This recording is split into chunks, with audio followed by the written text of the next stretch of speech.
سینکڑوں اسکولوں میں واقعات ہوئے ہیں، پوری تاریخ پڑھی ہے میرے سامنے، سینکڑوں واقعات ہیں۔ ٹیچر نے 8 سالہ بچی کے ساتھ زیادتی کی، نابینا بچی کے ساتھ ٹیچر نے زیادتی کی۔ جناب رسول کریم صلی اللہ علیہ وسلم نے فرمایا لا تظہر الشماتۃ لأخیک فیرحمہ اللہ ویبتلیک، اپنے کسی بھائی کی مصیبت پر خوش نہ ہونا۔ اگر شرعی حدود نافذ ہوتے، اس سے پہلے جتنے بھی گناہ زنا ہوئے ہیں ان کو سزا ملتی، تو آج یہ واقع رونما نہ ہوتا۔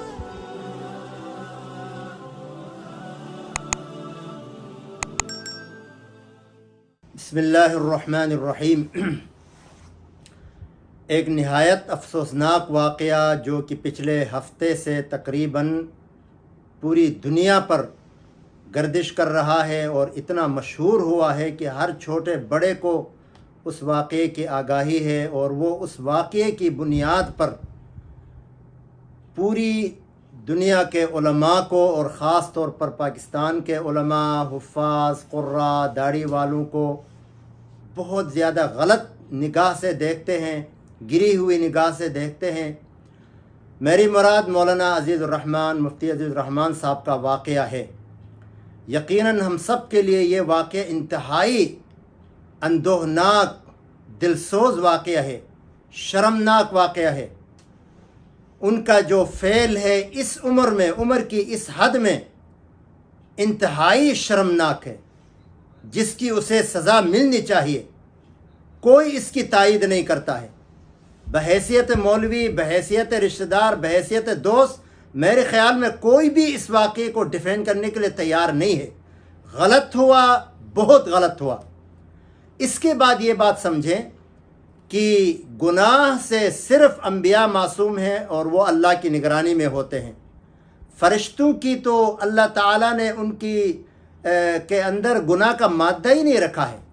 اس کے علاوہ کسی بھی انسان سے، چاہے وہ کتنا ہی بڑا ہو، گناہ ہوتا ہے اور گناہ ہونے کے چانس ہیں، کیونکہ جناب رسول اللہ صلی اللہ علیہ وسلم نے فرمایا کل بنی آدم خطاء وخیر الخطائین التوابون، بنی آدم سارے کے سارے گنہگار ہیں، ان سے گناہ سرزد ہوگا، اور گناہ کے بعد جو توبہ کریں وہ سب سے بہترین لوگ ہیں۔ اسی لیے اس واقعے کو لے کر جتنا ہلچل مچائی گئی دنیا میں، جتنا اہل علم کو، مولویوں کو، داڑھی والوں کو، حافظوں کو، قاریوں کو بدنام کیا گیا، یقیناً یہ انتہائی اندوہناک صورتحال ہے، بہت ہی برا ہوا۔ لیکن ہو گیا جو ہو گیا۔ اس میں پہلی بات تو یہ ہے کہ گناہ کا کوئی مذہب نہیں ہے۔ وہ چاہے قاری صاحب کرے، چاہے مولوی صاحب کرے، چاہے ڈاکٹر صاحب کرے، چاہے پروفیسر صاحب کرے، چاہے وکیل صاحب کرے، چاہے کوئی اور کرے، گناہ گناہ ہے۔ اور دوسری بات یہ ذہن میں رکھیں کہ ہمارے بعض لوگوں کے ذہن میں یہ بات ہے کہ بھائی عام لوگ کریں تو کریں، لیکن یہ مولوی کیوں کریں، یہ داڑھی والے کیوں کریں، یہ قاری اور حافظ کیوں کریں؟ بھائی اللہ کے ہاں ان کے لیے الگ قانون، ان کے لیے الگ قانون نہیں ہے۔ جس طرح مولوی پر 5 وقتی نماز فرض ہے، ہر عام و خاص پر فرض ہے۔ جس طرح مولوی کے لیے زنا حرام ہے، ہر عام و خاص کے لیے حرام ہے۔ جس طرح مولوی کے لیے شراب حرام ہے، ہر عام و خاص کے لیے وہ حرام ہے۔ جس طرح مولوی کے لیے فلم دیکھنا حرام ہے، ہر عام و خاص کے لیے حرام ہے۔ اللہ کے ہاں کوئی تمیز نہیں ہے، اللہ کے قوانین سب کے لیے برابر ہے۔ اگر مولوی گناہ کرنے کی وجہ سے، نماز چھوڑنے کی وجہ سے، حج فرض ہونے کے بعد نہ کرنے کی وجہ سے، غیبت کرنے کی وجہ سے، شراب پینے کی وجہ سے، نعوذ باللہ زنا کرنے کی وجہ سے گنہگار ہو سکتا ہے، تو یہ سارے لوگ جو مولوی کے علاوہ ہیں، قاری اور حافظ کے علاوہ ہیں، مدارس کے علاوہ ہیں، کوئی بھی ہیں، وہ سارے کے سارے گنہگار ہیں جن جن سے یہ گناہ سرزد ہوتا ہے۔ لیکن افسوس یہ ہے کہ ہمارے کچھ لوگ صرف مولویوں کو لے کے بیٹھے ہیں، صرف مولویوں کو لان تان کرتے ہیں کہ بھائی ان سے یہ کام کیوں ہوا۔ ہم مانتے ہیں کہ نہیں ہونا چاہیے۔ لوگوں کے ذہنوں میں علماء کا ایک وقار ہے، علماء کا ایک مقام ہے، وہ ان کو بہت ہی اچھی اور اعلیٰ نظر سے دیکھتے ہیں۔ یہ بات مشہور ہے کہ سفید کپڑے پر لگنے والا دھبا دور سے نظر آتا ہے۔ اسی لیے ایک گناہ، ایک بات جو عام آدمی کرے تو لوگ کہتے ہیں یار کوئی پرواہ نہیں، لیکن مولوی صاحب کرے تو لوگوں کی نظریں اٹھتی ہیں، لوگوں کی انگلیاں اٹھتی ہیں۔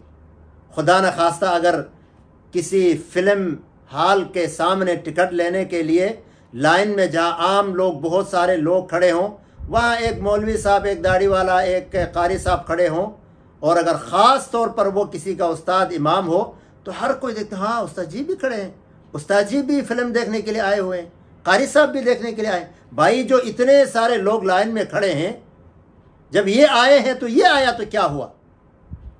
حالانکہ اس کو آنا نہیں چاہیے۔ اس کو کہا جاتا ہے بد سے بدنام برا۔ ایک غلط کار ہے، ٹھیک ہے، برا ہے، لیکن کسی کی بدنامگی ہوتی ہے جو اس واقعے میں ابھی ہوئی۔ سارے علماء، مولوی، داڑھی والے، قاری حضرات، مدرسے والے جتنے بدنام ہوئے، الامان والحفیظ۔ اور ہمارے کچھ کرم فرما، کچھ مہربان، جو کہ اوروں کے گناہوں کے اوپر تو وہ پردہ ڈالتے ہیں، اوروں کے گناہوں پر تو وہ نہیں بولتے، لیکن مولوی حضرات کی خاص طور پر وہ ٹوہ میں لگے ہیں۔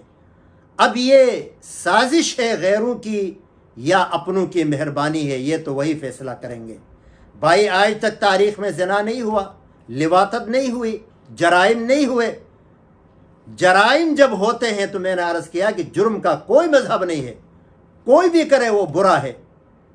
کیا قصور کی جو فاطمہ، چھوٹی بچی، کمسن بچی کے ساتھ زیادتی اور پھر قتل، یہ کسی مولوی نے کیا تھا؟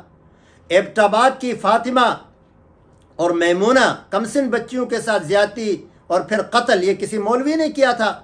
اسی طرح قلعہ دیدار سنگھ کے مکین آمنہ ضیاء کو زیادتی کے بعد قتل کیا گیا، یہ کسی مولوی نے کیا تھا؟ اور اسی طرح لاہور کی عائشہ، کمسن عائشہ، اور اسی طرح چارسدہ کی کمسن زینب، جن کو زیادتی کے بعد قتل کیا گیا، کیا اس کا قاتل اور زیادتی کرنے والا کوئی مولوی تھا؟ یا اسی طرح چونیا میں 2019 میں کیا یہ مولوی تھا؟ تو یہ حضرات، یہ میڈیا والے جو آج زبانیں کھول کھول کے بولتے ہیں، اس وقت ان کی زبانوں کو کیا زنگ لگ گیا تھا؟ اس وقت کیوں نہیں بول رہے تھے؟ اور اس کے علاوہ میں آپ سے عرض کروں، سینکڑوں اسکولوں میں واقعات ہوئے ہیں، پوری تاریخ پڑھی ہے میرے سامنے، سینکڑوں واقعات ہیں۔ ٹیچر نے 8 سالہ بچی کے ساتھ زیادتی کی، نابینا بچی کے ساتھ ٹیچر نے زیادتی کی، اور اپنی کلیگ ٹیچر کو ہراساں کیا دیگر ٹیچروں نے، پروفیسر صاحب نے زیادتی کی، نمبروں کا لالچ دے کر ہراساں کرتا رہا، زیادتی کرتا رہا، واقعات بھرے پڑے ہیں۔ تو آج تک یہ حضرات کہاں تھے جو اتنی کرم فرما ہے مولویوں کے اوپر اتنے مہربان ہیں؟ یہ آج تک کہاں تھے؟ آج کیوں ان کی نظریں کھل گئیں؟ آج کیوں ان کے قلم چلنے لگے؟ آج کیوں ان کی مجلس کی اور ان کے میڈیا کی زینت بنے؟ پتہ یہ چلا کہ یہ کوئی گہری سازش ہے، جس کی بنیاد پر آج مولوی طبقہ بدنام کیا جا رہا ہے، ایک منظم سازش کے تحت۔ اور اس میں بھی کوئی مبالغہ نہیں ہے کہ جس بچے کو، لڑکے کو استعمال کیا گیا مولوی الرحمان کے حوالے سے، تو اس کو بھی تیار کر کے لایا گیا، اس سے ویڈیو بنوائی گئی، جو کہ بہت برا ہوا۔ لیکن اس سے بھی برا یہ ہے کہ آپ ڈاکٹر کو تو معاف کریں گے، کیا ہسپتالوں میں یہ واقعات نہیں ہو رہے؟ کالجوں، یونیورسٹیوں میں نہیں ہو رہے؟ پروفیسر کو تو معاف کریں گے، وکیل کو تو معاف کریں گے، اسکول ٹیچر کو تو معاف کریں گے، صرف مولوی پر اگر آپ کی انگلیاں اٹھتی ہیں تو پھر یہ یاد رکھو اس کے پیچھے کوئی بہت بڑی سازش ہے۔ اور صرف واقعے کو اچھالنا نہیں، بلکہ اس واقعے کی آڑ میں تمام مدارس کو برا بلا کہا جا رہا ہے، علماء کو برا بلا کہا جا رہا ہے، اور اسی طرح حفاظ اور قراء کو برا بلا کہا جا رہا ہے۔ اور الامان والحفیظ ایسی زبان استعمال کی جاتی ہے کہ کوئی عام انسان کے خلاف بھی ایسی زبان استعمال نہیں کی جاتی۔ اس موقع پر میں یہ حدیث کا حوالہ آپ کو دوں گا۔ جناب رسول کریم صلی اللہ علیہ وسلم نے فرمایا لا تظہر الشماتۃ لأخیک فیرحمہ اللہ ویبتلیک، اپنے کسی بھائی کی مصیبت پر خوش نہ ہونا۔ ممکن ہے کہ اللہ اس کو تو معاف کرے، اس پر رحم کرے، اور تمہیں اس میں مبتلا کرے۔ کتنی بڑی آزمائش ہے۔ 70 سالہ بزرگ شخص، اب اس وقت انسان کی نفسیات کی کیا کیفیت ہوتی ہے وہ وہی عمر والا جان سکتا ہے۔ یہ ابتلا ہی تو ہے، آزمائش ہی تو ہے۔ اب یہ شخص کسی کو منہ دکھانے کے قابل نہیں رہا، نہ اپنے بچوں کو، نہ رشتہ داروں کو، نہ محلے والوں کو، نہ اپنے گاؤں والوں کو۔ کتنا بڑا نام ہوگا۔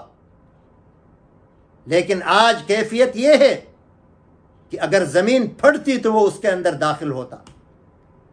بہرحال اہل علم کے لیے، مولویوں کے لیے اس واقعے کے بعد انتہائی احساس کے ساتھ، ذمہ داری کے ساتھ زندگی گزارنی ہوگی۔ ممکن ہے کہ آپ کے لیے کسی لڑکے کو استعمال کریں، لڑکی کو استعمال کریں، مختلف شکلوں میں آپ کو بدنام کرنے کی کوشش کریں۔ میں نے عرض کیا برا کام برا ہے، مولوی کرے تو برا ہے، ڈاکٹر کرے تو برا ہے، کوئی اور کرے تو برا ہے۔ انصاف کا تقاضا تو یہ ہے کہ جتنا اس واقعے کو اچھالا گیا اور واقعات کو بھی اچھالا جاتا۔ حالانکہ یہ ساری باتیں شرعی حدود نافذ نہ ہونے کی وجہ سے ہیں۔ اگر شرعی حدود نافذ ہوتے، اس سے پہلے جتنے بھی گناہ زنا ہوئے ہیں ان کو سزا ملتی، تو آج یہ واقع رونما نہ ہوتا۔ کیونکہ اللہ نے شرعی حدود میں وہ پاور رکھی ہے، وہ خوف رکھا ہے، وہ رعب رکھا ہے۔ اگر چور کا ہاتھ کاٹا جائے تو کبھی دوسرا آدمی چوری کے لیے اپنے آپ کو پیش نہیں کرے گا۔ زانی کو اگر سنسار کیا جائے تو کبھی پھر زنا نہیں ہوگا، اور اگر قاتل کو قتل کیا جائے تو پھر کوئی دوسرا قتل کرنے کے لیے تیار نہیں ہوگا۔ یہی تو اللہ کی حکمت ہے ان قوانین کے اندر، حدود کے اندر۔ اس لیے اللہ تعالی ہم سب کو اپنے حفظ و پناہ میں رکھے، اور اللہ تبارک و تعالی ہمیں گناہوں سے محفوظ رکھے۔ یہ ایک گناہ تھا جو ہو گیا، جس کی سزا میں تو سمجھتا ہوں دنیا میں اس کو مل گئی، کیونکہ اتنی بڑی بدنامگی ہے، کوئی معمولی بات نہیں ہے۔ لیکن اس کے علاوہ بھی بہت سارے گناہ ہیں جو کہ کبیرہ گناہ ہے، جو کہ ہم کر رہے ہیں عام۔ غیبت ہے، چغلی ہے، منافقت ہے، بے نمازی ہے، والدین کی نافرمانی ہے، وغیرہ وغیرہ وغیرہ، سارے بڑے سے بڑے گناہ ہیں۔ تو اللہ تعالی ہمیں تمام گناہوں سے محفوظ رکھے، اور جو گناہ ہم نے کیا ہے توبہ کرنے کی اللہ تعالی ہمیں توفیق عطا فرمائے۔